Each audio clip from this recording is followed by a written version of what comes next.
ሰላም እንዴት ናችሁ? ውድ የቻናሌ ቤተሰቦች ሰላም ናችሁ ወይ? ዛሬ ደግሞ ቀላል የሆነ የቁርስ አሰራር ይዤላችሁ መጥቻለሁ። እንደምትወዱት ተስፋ አደርጋለሁ።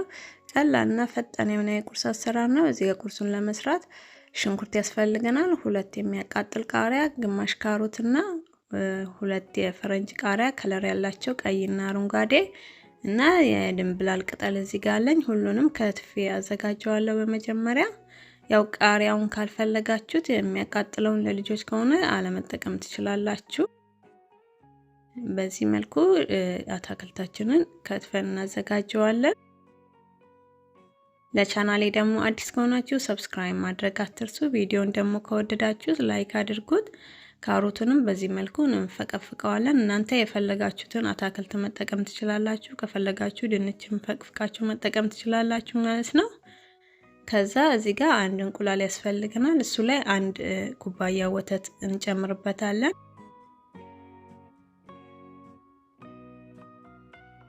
እዚህ አንድ ላይ በደንብ እናደባልቀዋለን። ከዛ ያዘጋጀነውን አታክልት እንጨምርበታለን።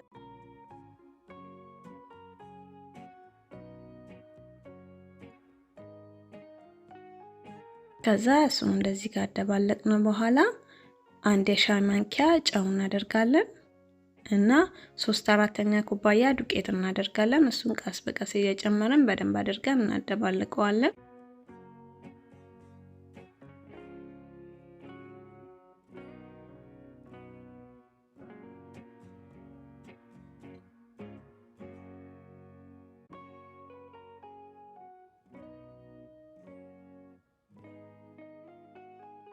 ይሄው እንደዚህ በደንብ አድርገን ካደባለቅነው በኋላ ይበቃዋል ማለት ነው። ይሄው ቅጥነቱ ይሄን ያክል ነው። ያው እናንተ ከወፈረባችሁ ትንሽ ውሃም ማድረግ ትችላላችሁ ማለት ነው። ያው አታክልቱን በዛ አድርጋችሁ ከተጠቀማችሁ። ከዛ መጥበሻችን እናሞቀና ዘይት ትንሽ ከስር እናደርጋለን እንዳይጣበቅ። ከዛ እዚህ ጋር አሳንሰን እናደርግበታለን። ይሄው እንደምታዩት 1 ጭልፋ ነው የተጠቀምኩት። ይሄንን ሰሳ አድርገን እንጋግረዋለን። እሳቱን መካከለኛ ላይ አድርጌ ቀነስ አድርጌ ነው እያበሰልኩት ያለሁት።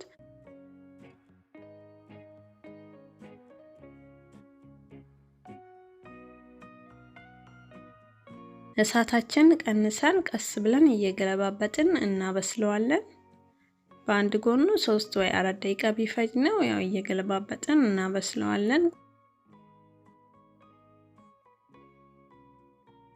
ይሄው በዚህ መልኩ እየገለባበጥን እናበስለዋለን።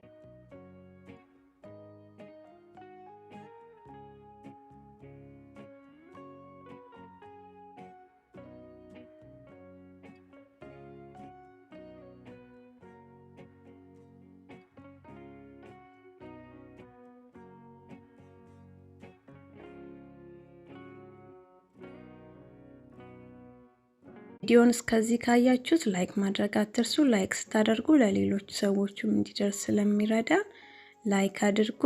ይሄው ይሄንን ይመስላል እንደምታዩት ቀስ ብሎ ይበስላል። ከዛ እንገለብጠዋለን ማለት ነው።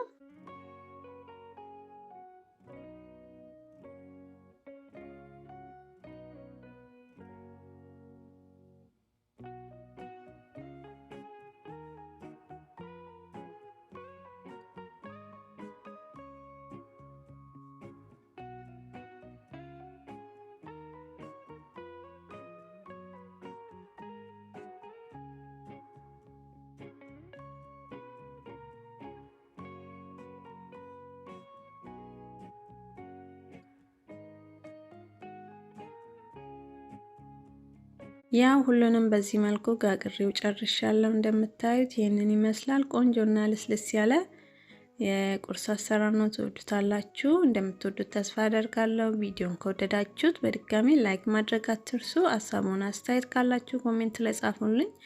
እንደዚሁም ባዶውንም በፈለጋችሁ ነገር መመገብ ትችላላችሁ። ባይ ባይ።